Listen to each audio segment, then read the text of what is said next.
Chhava cinema आला तर एकदम अख्ख्या भारताने महाराष्ट्राकडे बघण्याचा एक दृष्टिकोन बदलला थोडा, की अच्छा हे मराठे आहेत ह्यांची, कारण बऱ्याच लोकांना माहीतच नव्हते संभाजी महाराजांबद्दल. नाही, अजिबात नाही.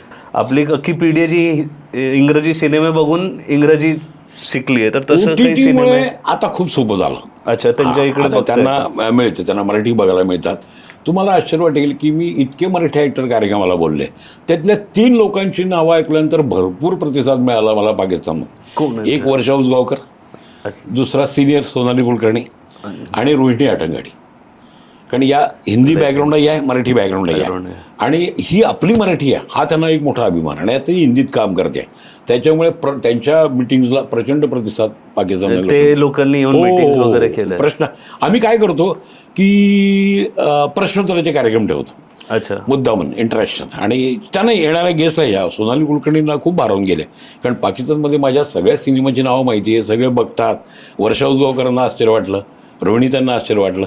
तर आम्ही संवादाचा कार्यक्रम घडवतो. आणि त्यावेळेला आम्ही असं भाषण, गायडन्स वगैरे असलं काही नाही. तुम्ही सरळ तुम्ही कोणते सिनेमा पाहिले, काय वाटलं विचारा, तुम्ही मी उत्तर देते, असं स्वरूप ठेवतो आम्ही.